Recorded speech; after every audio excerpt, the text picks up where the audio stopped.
Hello guys. तर काल आपण आपल्या लेक्चरमध्ये पाहिलं होतं 1.3 प्रॅक्टिस सेट नंबर 1.3 आणि आज आपण त्याच्या पुढचा पार्ट घेणार आहोत, जो की आहे हा थेरम आहे. तर आपण थेरम घेताना पहिल्यांदा तर मी मागचं थेरम घेतलं होतं तेव्हा तुम्हाला सांगितलं होतं की थेरममध्ये वाक्य इफ आणि देनच्या फॉर्मॅटमध्ये असतं. आता जर तुम्ही हे थेरमचं वाक्य पाहिलं तर तुम्हाला वाटेल की हे इफ आणि देनच्या थेरममध्ये नाही आहे. आता कसं काय? जर आपण बघितलं when two triangles are similar, इथं स्वल्पविराम आहे. The ratio of areas of two triangles is equal to the ratios of squares of their corresponding side, असं आपलं स्टेटमेंट आहे थेरमचं. तर आता हे थेरमचं स्टेटमेंट आहे, आपण काय पाहू की आपण इफ देन मध्ये कसं आलं असतं. आता जर आपण वेनच्या ऐवजी इथं इफ म्हणलं, if two triangles are similar आणि याच्यानंतर then the ratios of areas of their those triangles is equal to the ratios of squares of their corresponding sides. आता तुम्हाला कळेल की जरी वाक्य इफ देनच्या फॉर्मॅटमध्ये नसलं तरी आपल्याला इथं कळते की स्वल्पविराम जिथे दिलाय तिथपर्यंतचे इथून एवढं हे गिवन आहे आणि त्याच्या पुढचा जो पार्ट आहे तो टू प्रूव्ह आहे. आता आपण स्टेटमेंटवरनं डायग्राम काढायचा प्रयत्न करू. जसं की आपण इथं पाहिलं की when two triangles are similar the ratios of areas of those triangles. आता पहिलं तर कळते टू ट्रायंगल्स आर सिमिलर म्हणजे आपल्याला दोन ट्रायंगल काढायच्यात जे की आपल्याला सिमिलर असले पाहिजेत. तर मी दोन ट्रायंगल काढतो जे की सिमिलर आहे. आपण त्याला नाव देऊ पी क्यू आर. पहिल्याला नाव देऊ आपण पी क्यू आर आणि दुसऱ्याला नाव देऊ आपण ए बी सी. ए बी सी. नंतर काय सांगितलंय, the ratios of areas of two triangles is equal to the, म्हणजेच एवढंच आपल्याला गिवन एवढंच होतं.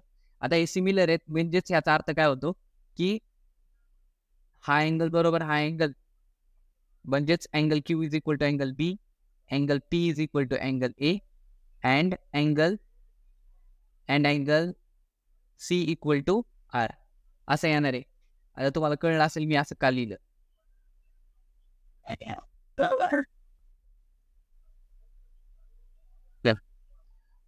कारण की सिमिलर जर दोन ट्रायंगल असतील तर त्यांचे अँगल तर सेम आले पाहिजेत आणि दुसरी गोष्ट त्यांचा रेशिओज ऑफ एरिया तो पण सेम येणार आहे. आता आपण पहिल्यांदा आपण गिवन घेऊ. गिवन काय येणार आहे, आपण पहिलं गिवन काय लिहिणार, there is a two triangle, there are two triangles. कोणते कोणते ट्रायंगल आहे, triangle A B C and P Q R and triangle P Q R. पण ए बी सी आणि पी क्यू आर मध्ये काय, triangle A B C is similar to triangle P Q R. का? कारण की when two triangles are similar म्हणजे दोन triangle similar दिले. पुढे काय सांगितलंय, the ratios of areas of those triangles. आता म्हणजेच टू प्रूव्ह येणार आहे. आपण इथं असं पण देऊ शकतो, म्हणजेच angle A equal to angle P, तसंच angle Q equal to angle B, तसंच आपण म्हणू शकतो angle R equal to angle C असं म्हणू शकतो. आता असं म्हणल्यानंतर आपल्याला हे गिवन मध्ये येणार. आता गिवन मध्ये झाल्यानंतर टू प्रूव्ह काय येणार आहे आपलं, टू प्रूव्ह हा ऍब्सोल्युटली राईट. टू प्रूव्ह कसं येणार आहे, ratios of areas of two triangles म्हणजे काय येणार, area of triangle P Q R upon area of triangle A B C is equal to काय आलं पाहिजे, squares of their corresponding side. त्याच्या करस्पॉन्डिंग साईड कोणत्या आहेत, पी क्यू ला कोण करस्पॉन्डिंग आहे, पी क्यू ला करस्पॉन्डिंग ए बी आहे, पण त्यांच्या दोघांचा काय पाहिजे, स्क्वेअर पाहिजे. तसंच पी आर ला करस्पॉन्डिंग काय आहे, पी आर ला करस्पॉन्डिंग आहे ए सी, त्याचा साईडचा स्क्वेअर. आणि क्यू आर ला करस्पॉन्डिंग काय आहे, बी सी, क्यू आर ला करस्पॉन्डिंग बी सी आणि त्याचा स्क्वेअर असला पाहिजे. आता आपल्याला हे प्रूव्ह करायचंय ज्याचा की रेशिओ सेम येईल असं. तर आता पहिल्यांदा तर आपल्याला काय कन्स्ट्रक्शन करावं लागतील, आपल्याला एक कन्स्ट्रक्शन करावं लागेल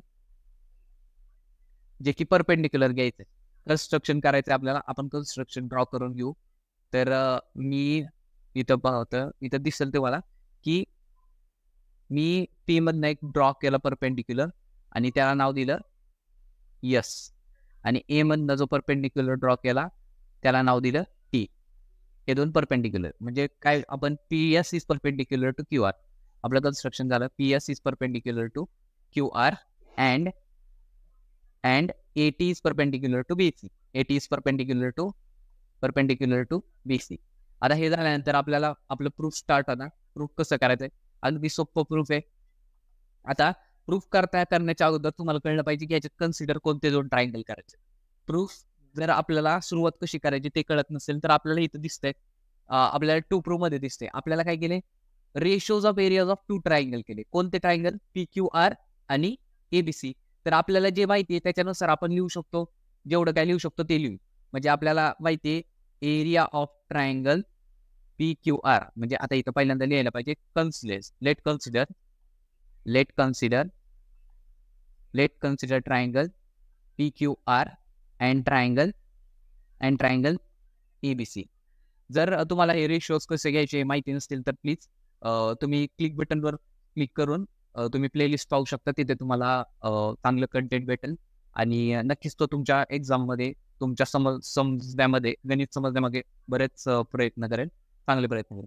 तर आपण पुढे जाऊ. तर लेट कन्सिडर ट्रायंगल PQR आणि ABC. आपण काय करणार, area of triangle PQR upon area of triangle ABC equal to area of triangle कसं लिहिणार आपण जर पाहिलं तर आपण कसं लिहितो, हाईट इंटू बेस. हाईट कोणता आहे? PS. PQR मध्ये PS इज द हाईट, कारण की तो परपेंडिक्युलर. PS आणि QR म्हणजे काय? PS into QR. आपण लिहिणार PS इंटू QR आपण काय लिहिणार, PS इंटू QR लिहिल्यानंतर 80 इंटू BC. 80 into BC.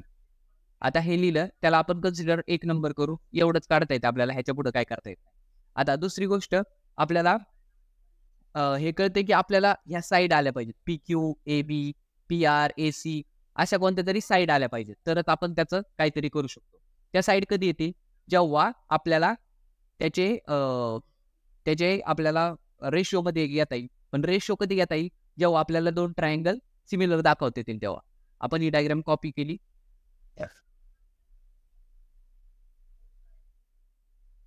आणि आता जर आपण इथं ती पेस्ट करून पाहिली, आता जर मी ट्रायंगल कन्सिडर केले, आता मला कन्सिडर करायचे ट्रायंगल. तुमच्या पुस्तकात थोडे वेगळे ट्रायंगल कन्सिडर केले असतील, पण काही फरक पडत नाही. आपण वेगळे कन्सिडर करू, जेणेकरून तुमचं अंडरस्टँडिंग जास्त इम्प्रूव्ह होईल, तुमची थॉट प्रोसेस चांगली इम्प्रूव्ह होईल. तर मी कन्सिडर करतो, let consider triangle PSR and triangle ATC. आता आपल्याला PSR आणि ATC हे जर इथं पाहिलं, हा जो राईट अँगल ट्रायंगल आहे PSR आणि ATC, हे दोन ट्रायंगल आपल्याला सिमिलर दाखवायचे. तर सिमिलर कसे दाखवणार? आपल्याला अगदी सोपी पद्धती, इथं तुम्हाला दिसते हा एक 90 डिग्री, इथं पण 90 डिग्री, आणि हा एक अँगल आपल्याला गिवन मध्ये दिलाय की जो इक्वल आहे. कशामुळे? कारण की ते PQR आणि ABC हे दोन सिमिलर ट्रायंगल आहेत. तर तसं असेल तर मग आपण पटापटा लिहू शकतो. काय लिहू शकतो? Angle PSR is equal to angle ATC is equal to 90 degree. तसंच दुसरं, ह्याला जर आपण नंबर 2 कन्सिडर केला, तसंच आपण म्हणू angle ACT is equal to angle PRS. Given, हे गिवन दिलेलं आहे आपल्याला, आणि ह्याला आपण तिसरा नंबर कन्सिडर केला. ह्याला जर तिसरं स्टेटमेंट कन्सिडर केलं, तर फ्रॉम स्टेटमेंट 1 and 2 आपण काय म्हणू शकतो? 2 and 3 आपण काय म्हणू शकतो? फ्रॉम स्टेटमेंट 2 and 3 आपण काय म्हणू शकतो? दोन ट्रायंगल सिमिलर आहेत, पण ते दोन ट्रायंगलची करस्पॉन्डन्स कसा येणार ते पहा. तसंच आपल्याला इथे दिसते ट्रायंगल, मी दोन ट्रायंगल केले, ते दोघं सिमिलर आहेत, पण कोणते येणार आहे? अँगल एस ला अँगल टी येणार, म्हणजे इथे येणार एस, इकडे टी. नंतर अँगल सी ला अँगल आर येणार, अँगल सी इथे आर. आता राहिलं कोणता? आता जर आपण ट्रायंगल मध्ये पाहिलं ती SC झाला, यसच्या इथे यस ला टी आणि आर ला सी. म्हणजे इथं आर पाहिजे आणि इथं सी पाहिजे, आर ला सी. तसंच SR, मग राहिला P. SRP is similar to triangle TCA. हा करस्पॉन्डन्स आला. आता ह्या करस्पॉन्डन्स वरनं आपल्याला काय पाहिजे होतं? ह्या साईड्स पाहिजे होत्या. ह्या साईड्स कोणत्या येणार आहे? PR येणार आहे, आणि दुसरी साईड येणार आहे AC. PR आणि AC. दुसरं आपल्याला परपेंडिक्युलर जे आपण यूज केलं तेच आपल्याला यूज करावं लागणार, म्हणून आपण PS आणि AT ह्या परपेंडिक्युलर यूज करू. म्हणजे आपण इथं कसं लिहू शकतो? SP अपॉन, म्हणजेच SP upon TA. SP upon TA is equal to काय लिहू शकतो? PR upon CA. आता तिसरा पण साईडचा रेशो लिहू शकतो, पण आपल्याला तो लागणार नाही. आपल्याला एवढंच लागणार आहे. आपण याला 4था नंबर असं स्टेटमेंट म्हणू. आता जर सेम ट्रायंगलमध्ये जर मी कन्सिडर केलं, मी कन्सिडर करतो let consider triangle PQR and triangle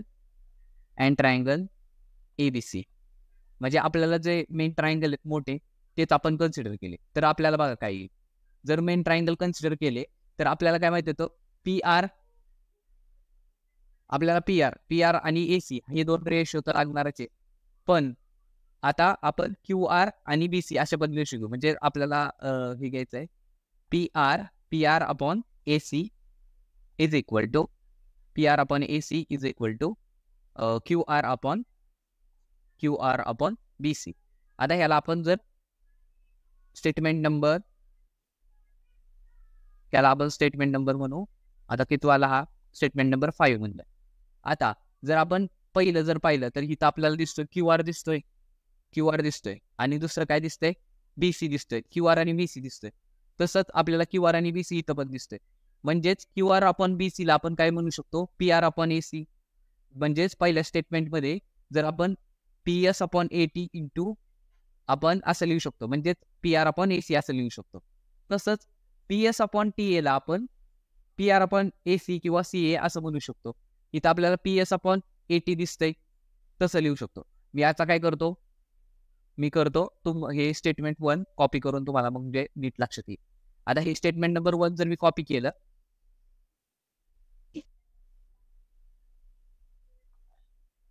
आता जर हे स्टेटमेंट नंबर 1 पाहिलं तर ह्या स्टेटमेंटला आपण असं पण लिहू शकतो, जसं की PS upon AT into QR upon BC. Am I right? तर आता इथं जर पाहिलं तर PS अपॉन AT इथं दिसते आपल्याला, SP अपॉन TA किंवा PS अपॉन AT. त्याला आपण PR अपॉन CA असं लिहू शकतो. म्हणजेच आपण असं लिहू शकतो याला is equal to PR upon AC into QR upon BC. आपण पुढच्यात काय बदल नाही केला. आपण इथं पहिल्यांदा काय लिहिणार, from statement number 4. From statement number 4 असं लिहिलं आपण. आता जर इथं पाहिलं QR अपॉन BC, त्याला आपण काय लिहू शकतो, PR अपॉन AC. तर मग आता फ्रॉम स्टेटमेंट नंबर 5 आपण लिहू शकतो PR upon AC into PR upon AC. PR upon AC का आलं, स्टेटमेंट नंबर 5 पासून. मग मी इथं लिहितो फ्रॉम स्टेटमेंट नंबर 5. आता फ्रॉम 5 लिहिल्यानंतर आपल्याला कळते PR इंटू PR स्क्वेअर, जसं की X इंटू X स्क्वेअर असतं. तर इथं येणार PR square upon AC square. म्हणजेच area of ratios of two triangle, म्हणजेच area of triangle PQR upon area of triangle ABC is equal to PR square upon AC square. हे आपलं prove झालं. म्हणजेच मी फायनल इथं लिहू शकतो हेन्स प्रूव्ह. आता PR आणि AC हे करस्पॉन्डिंग साईड आहेत. कुणाच्या, आपल्याला एक स्पेशल कंडिशन दिली आहे इथे की दोन ट्रायंगल जे आहेत PQR आणि ABC ते सिमिलर आहेत. जर सिमिलर असतील तर त्यांच्या करस्पॉन्डिंग साईडच्या स्क्वेअरचा रेशो म्हणजेच त्यांच्या एरियाचा रेशोचा स्क्वेअर असं येतं, म्हणजे स्क्वेअरचा रेशो असं येतं. आता जर आपण पाहिलं की एरियाचं जे युनिट असतं ते कोणत्या पण साईडचा स्क्वेअर असतो, साईडचा स्क्वेअर अपॉन साईडचा स्क्वेअर. म्हणजेच आपलं जे रेशो आलंय ते बरोबर आले. जर तसं नसतं तर मग आपण म्हणलं असतं की हा रेशो कन्सिडरच होऊ शकत नाही.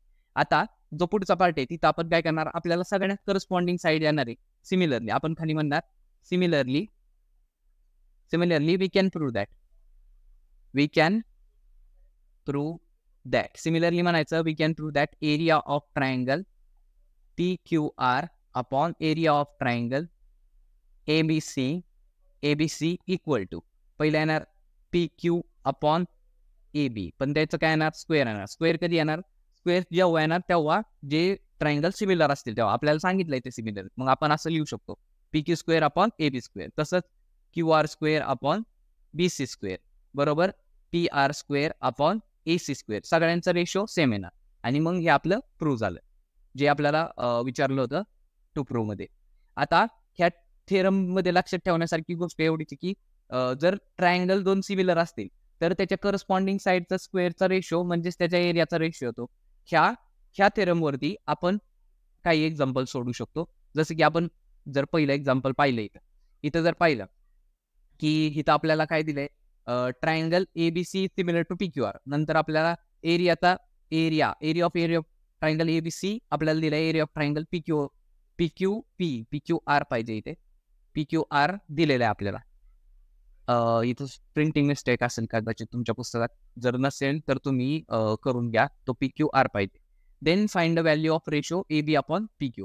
AB अपॉन PQ काढायचं आहे. आपल्याला माहिती आहे AB आणि PQ काय आहे. AB आणि PQ हे करस्पॉन्डिंग साईड आहेत सिमिलर ट्रायंगलच्या. म्हणजे आपल्याला लगेच लक्षात आलं पाहिजे की इथं थेरम कोणता वापरायचा आहे. थेरम वापरायचा आहे ratios of areas of two similar triangle.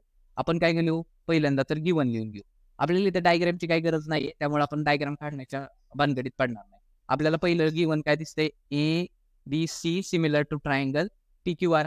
ABC नंतर आपल्याला दिसतंय एरिया ऑफ ट्रायंगल ABCचं माप दिलंय. किती दिलंय 16. आणि जर ह्याला युनिट नाही दिलं पण युनिट लिहायला पाहिजे, युनिट स्क्वेअर पाहिजे, पण आता जाऊ द्या. इज इक्वल टू 16 दिले. तसंच area of triangle PQR is equal to 25. हे दोन दिले. आणि आपल्याला काय फाइंड आउट करायचंय, आता इथं टू प्रूव्ह नाही, तिथं काय टू फाइंड आहे. टू फाइंड काय करायचं आपल्याला, टू फाइंड करायचंय AB अपॉन PQ. म्हणजे ह्याचा रेशो काय आहे ते आपल्याला विचारले.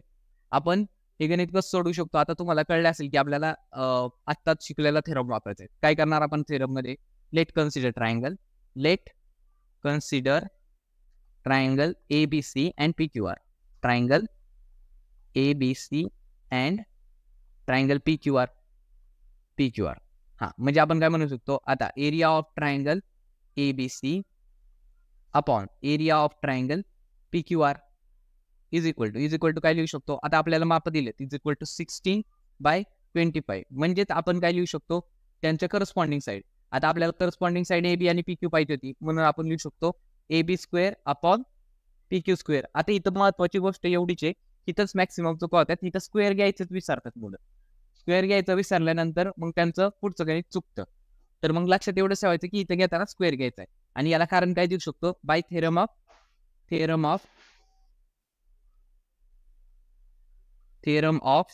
Ratios of two similar triangle.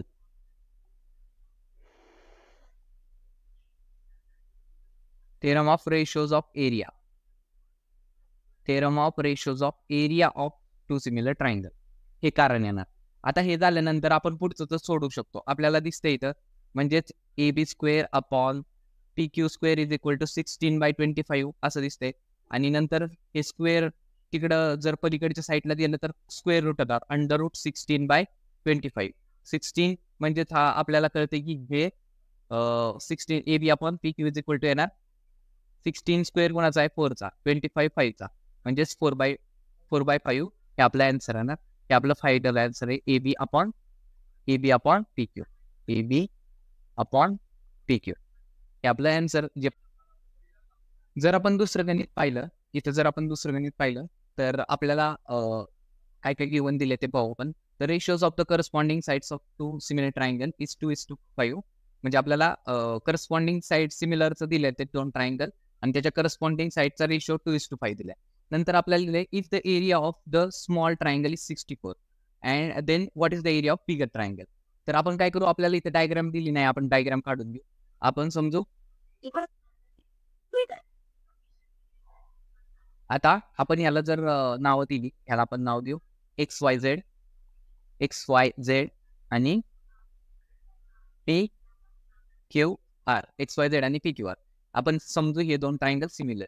आता जर इथं दिलं तर area of small triangle is 64. आता आपल्याला इथं समजण्यासारखी गोष्ट हीच आहे की पहिल्यांदा आपण घेऊन लिहू. तुम्हाला मी सांगतो इथे ट्रिक आहे. जर ती ट्रिक नाही वापरली, ट्रिक म्हणता येईल किंवा अंडरस्टँडिंग म्हणता येईल, जर नाही वापरलं ते तर तुमचं गणित 100% चुकणार. तर पहिल्यांदा जर आपल्याला कळते की दोन ट्रायंगल सिमिलर आहेत, मग आपण म्हणू let consider triangle XYZ and PQR. Triangle PQR. तर आणि ह्याच्यानंतर आपल्याला काय दिसतंय की रेशो दिलाय त्याचा. पण रेशो देण्याच्या अगोदर आपल्याला हे कळलं पाहिजे की याच्यातला कोणता ट्रायंगल मोठा घ्यायचा आणि कोणता ट्रायंगल छोटा घ्यायचा. जर याच्या साईड्स करस्पॉन्डिंग साईड्स पाहिले 2:5 दिसते. जर मी इथं लिहिलं x Y upon P Q, आपण कोणत्या पण दोन ट्रायंगल कन्सिडर करू शकतो, करस्पॉन्डिंग साईड करू शकतो. तर x Y upon P Q घेतलं, हे 2:5 लिहिलं, तर एक्स वाय आपल्याला दिसतोय इथं 2a आणि पी क्यू 5a, म्हणजे तिथं 5x आणि 2x होईल. म्हणजे आपल्याला काय कळते, पी क्यू ही साईड मोठी आहे आणि एक्स वाय ही साईड छोटी आहे. तर एक्स वाय ही साईड आपण छोटी घेतली तर हा ट्रायंगल पण छोटा होणार. देअरफोर आपण काय कन्सिडर करणार, therefore triangle X Y Z is smaller triangle than smaller, and triangle PQR is bigger triangle, is a bigger triangle. तर आता जे हे आपण लिहिलं हे खूप महत्वाचं होतं. जर तुम्ही असं लिहिलं नाही आणि तुम्हाला कळलं नाही कोणता ट्रायंगल मोठा घ्यायचा आणि रेशो वेगळे घेतले, तर तुमचं उत्तर 100% चुकणार. मी तुम्हाला लिहून देऊ शकतो की 100% चुकणार. जेव्हा आपण सॉल्ड एक्झाम्पल नुसतं वाचून काढतो तेव्हा आपल्याला ह्या गोष्टी समजत नाही. आता आपण पुढे जाऊ की आपल्याला टू प्रूव्ह काय करायचं. अजून काय दिलं होतं, स्मॉल ट्रायंगलचा एरिया. स्मॉल ट्रायंगल कोणता, X Y Z. Therefore area of triangle X Y Z is equal to 64 centimetre square. आता हे झाल्यानंतर आपल्याला काय सांगायचंय की टू फाइंड काय करायचंय, टू फाइंड करायचंय आपल्याला area of triangle bigger triangle. Area of bigger triangle कोणता होता, PQR. Area of PQR is equal to question mark. आता जर आपण पाहिलं की दोन ट्रायंगल सिमिलर आहेत, आता हे पण आपल्याला गिवन मध्ये लिहायला पाहिजे की triangle X Y Z is similar to triangle PQR. आपण असं काय लिहिलं, कारण की त्यांनी दिलं होतं इथं sides of two similar triangle म्हणलं होतं, त्यामुळे आपण ते ट्रायंगल पण काय येणार, सिमिलर येणार. ट्रायंगल सिमिलर आहे. आता दोन ट्रायंगल सिमिलर आहेत तर मग आपण काय लिहू शकतो, therefore area of triangle X Y Z upon area of triangle PQR equal to आपण काय लिहू शकतो, X Y square upon PQ square. X Y आणि एक्स वाय अपॉन PQ ची व्हॅल्यू आपल्याला गिवन मध्ये लिहिली होती 2:5, म्हणजे 2चा स्क्वेअर 5चा स्क्वेअर, म्हणजेच काय ना 4/25. आता आपल्याला माहिती आहे एक्स वाय झेड आपल्याला काय लिहिलं होतं, X Y Z is equal to 64 होतं. 64 इक्वल टू 4/25 इंटू आपण येणार एरिया ऑफ ट्रायंगल PQR. आता ह्याला कारण काय येणार, ह्याला कारण आपण नाही लिहिलं, कारण येणार ratios of areas of similar triangle. किंवा आपण असं म्हणू शकतो टू सिमिलर ट्रायंगल्स असं लिहू शकतो. तर आपल्याला इथं दिसतंय. आता आपण लास्ट जे कॅल्क्युलेशन करायचं ते तुम्हाला नक्कीच समजेल की आपण एरिया ऑफ ट्रायंगल PQR असं लिहू शकतो 64 इंटू 25/4. आता आपल्याला इथं दिसतंय की 4 आणि 4/7 म्हणजे 16 इंटू 25. जर 16 इंटू 25 जर आपण केलं तर आपल्याला दिसून येईल की तुमचं फायनल आन्सर आलेलं आहे. आता इथं मेन ट्रिक जी होती ती वरतीच होती, जे की कोणता ट्रायंगल बिग घ्यायचा आणि कोणता ट्रायंगल स्मॉल घ्यायचा, आणि ते मला वाटते तुम्हाला आता समजलं असेल. माझं आपलं फायनल आन्सर पाहिजे ते की येणार आहे 16×5 म्हणजेच 0 16×32 आणि 8 म्हणजे 400 सेंटीमीटर स्क्वेअर हे आपला फायनल आन्सर आहे ना. मला वाटतं हे गणित तुम्हाला कळलं असेल.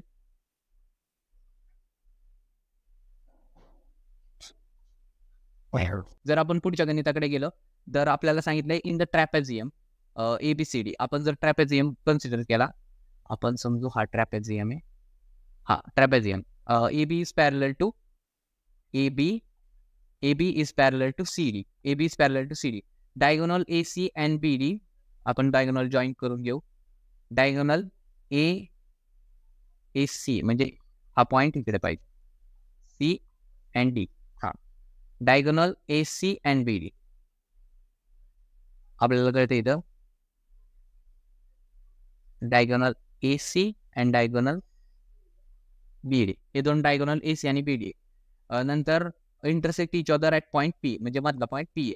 Then prove that area of triangle ABC upon CPD is equal to AB square upon CD square. आता हे प्रूव्ह करायचं अगदी सोपं आहे. आपण पहिल्यांदा गिवन लिहून घेऊ. आपल्याला गिवन काय दिलंय? गिवन आपण काय म्हणू? लेट आपल्याला सगळं तर लिहिलं होतं, फक्त आपल्याला काय करायचंय? आपल्याला सांगायचंय quadrilateral ABCD is a trapezium. हा ट्रॅपेझियम आहे. म्हणजेच काय? AB is parallel to DC. And आपण काय म्हणू शकतो? त्याची कोलिनॅरिटी लिहू शकतो. A dash P dash C and B dash P dash D. आता आपल्याला हे गिवन झालं. आपल्याला काय करायचंय? टू प्रूव्ह करायचं. टू प्रूव्ह काय करणार? टू प्रूव्ह आता त्यांनी सांगितल्याप्रमाणे की जे टू प्रूव्ह होतं तेच आपण लिहिणार. काय लिहिणार? Area of triangle ABB, area of triangle ABP upon area of triangle CPD is equal to AB square upon CD square असं आपल्याला प्रूव्ह करायचं. आता हे प्रूव्ह करताना आपल्याला कळते स्क्वेअर येते इथे स्क्वेअर येतोय. म्हणजे त्याचा अर्थ काय होतो? इथं आपल्याला तो थेरम वापरायचा. कोणता theorem? The areas of ratios of two similar triangles is equal to the squares of the corresponding side. Ratios of squares of the corresponding side. आता हे वापरण्याच्या अगोदर आपल्याला माहिती नाही की ट्रायंगल सिमिलर आहेत का नाही. तर आपल्याला पहिल्यांदा ट्रायंगल सिमिलर आहेत का नाही ते दाखवायचे. आपण म्हणू लेट कन्सिडर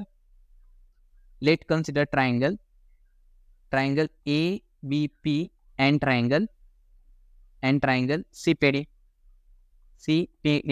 जर आपण इथे पाहिले triangle ABP and triangle CPD, आपण अशा प्रकारची गणित मागचा जो लेक्चर आहे त्यात पाहिली की असं जर असेल दोन लाईन पॅरलल आहेत तर आपण एक ट्रान्सव्हर्सल घेऊन हे अँगल दाखवू शकतो जे की अल्टरनेट अँगल. तसंच एक अँगल येणारे व्हर्टिकली अपोजिट.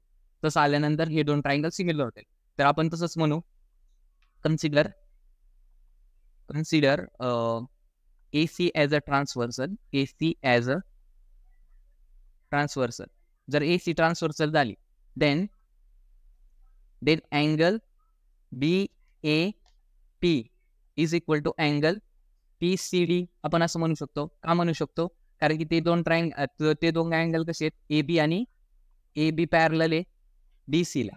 आणि काय ते दोन ट्रायंगल काय आहेत? Alternate angles. तसंच आपण जर त्यातच अजून एक बघितलं की व्हर्टिकली अपोजिट अँगल येणार आहे. Angle APB is equal to angle DPC. याचं कारण काय येणार? Alternate angle opposite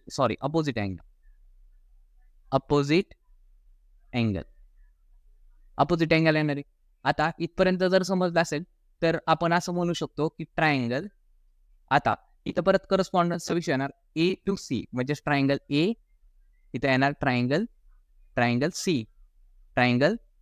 C similar. तर नंतर ट्रायंगल P ला P म्हणजे ट्रायंगल P. इथे कोण राहिला B. आणि इथं कोण राहिलं? D राहिलं. म्हणजेच हे दोन ट्रायंगल असे सिमिलर राहणार. करस्पॉन्डन्स आपण असं लिहिलं. आता हे कोणत्या टेस्टने येणार? Angle test, that is AA test. आता दोन ट्रायंगल जर सिमिलर असतील तर आपण डायरेक्टच म्हणू शकतो की area of triangle APB upon area of triangle CPD is equal to AB square upon CD square असं म्हणू शकतो. का? कारण की त्या थेरमने आपल्याला तेच करायचं होतं. AB square upon CD square. ABP आणि CPD आपण ह्याची नावं अशी पण लिहू शकतो. म्हणजे आपण फायनल असं लिहू शकतो area of triangle ABP upon area of triangle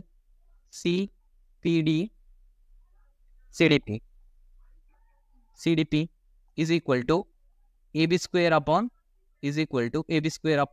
CD square. आणि ह्याला कारण काय देणार? आपण कारण देणार ratios of two similar triangle. Ratios of two similar triangle. Ratios of areas of म्हणू शकतो. Ratios of areas of two similar triangle. आता हे झालं की आपलं फायनल जे काही टू प्रूव्ह करायचं होतं ते झालं. आता जर आपण पाहिलं, की आपण सॉल्व्ड एक्झाम्पल 3 जे काही तुमच्या पुस्तकात होते ते सोडून पाहिले आणि आपण थेरम सुद्धा पाहिला. तर आजच्या पुरतं एवढंच होतं. भेटूया लवकरच आपण पुढच्या वेळेस येताना प्रॅक्टिस सेट